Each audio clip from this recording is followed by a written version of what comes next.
এইটো ঈদ বিহু আহি আছে, গতিকে মই ভাবিলোঁ আপোনালোকৰ লগত খাস্তা নানকাটা ৰেচিপিটো কেনেকৈনো কেৰাহীতে সহজ পদ্ধতিৰে বনাব পাৰিব। ভিডিঅ'টো স্কিপ নকৰি শেষলৈকে চাই যাব বুলি আশা কৰিলোঁ। এতিয়া মই এইখিনি বনাবৰ কাৰণে এটা শুকান বইল ল'লোঁ। তাত মই 1 কাপ চেনি গুড়া কৰি দিছিলোঁ। চেনিখিনি মই চালনীয়ে পিচি লৈছিলোঁ। এতিয়া মই ইয়াত সেইটো কাপৰে একেটা কাপৰ জোখেৰে মই 1 কাপ ঘিউ দিলোঁ। ঘিউৰ ঠাইত আপোনালোকে বাটাৰো ব্যৱহাৰ কৰিব পাৰিব। এতিয়া মই চাহৰ চামুচেৰে যিখন মিডিয়াম চামুচ সেইখনেৰে মই 1 চামুচ বেকিং পাউডাৰ দি দিলোঁ। এইখিনি মই এডাল হেণ্ড মিক্স দি ভালকৈ লৰাই ল'ম। এইখিনি ক্ৰিমি ফৰ্মত নহালৈকে মই লৰাই থাকিলোঁ। ইয়াৰ পিছত মই একেটা কাপৰ জোখেৰে 1 কাপ প্ৰথমে ময়দা অলপ অলপকৈ মিলাই ল'লোঁ।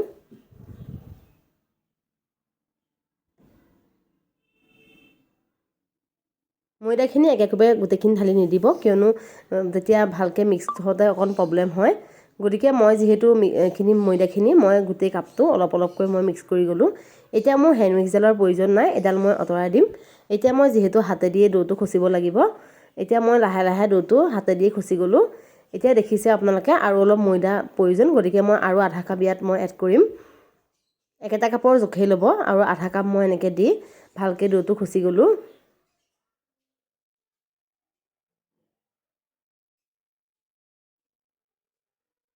এয়া চাওক, ভালকৈ ময়দাখিনি এতিয়ালৈকে মিক্স হোৱাই নাছিলে, এতিয়াহে ভালকৈ মিক্স হ'ল।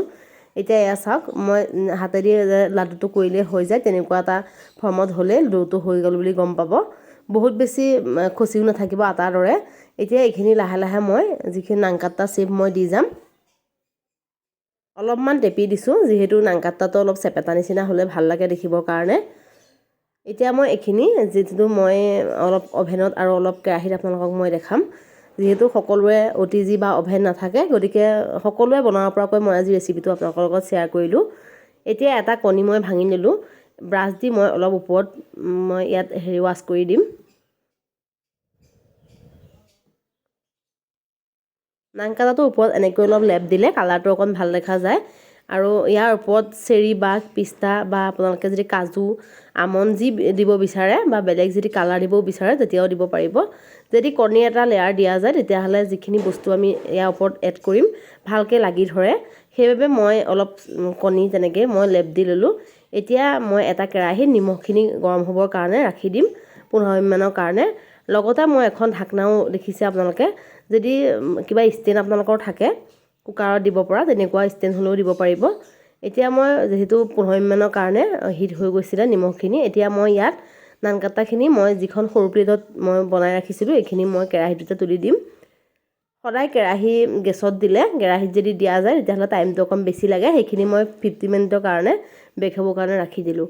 আৰু যিখিনি বাকী থকা নানকাটা মই ডাঙৰ কাঁহীখনত লৈ লৈছিলোঁ, এইখিনি মই মোৰ OTGত বেক কৰিম। গতিকে এইখিনি মই 40 মিনিটৰ কাৰণে মই টাইমটো ছেট কৰি দিলোঁ।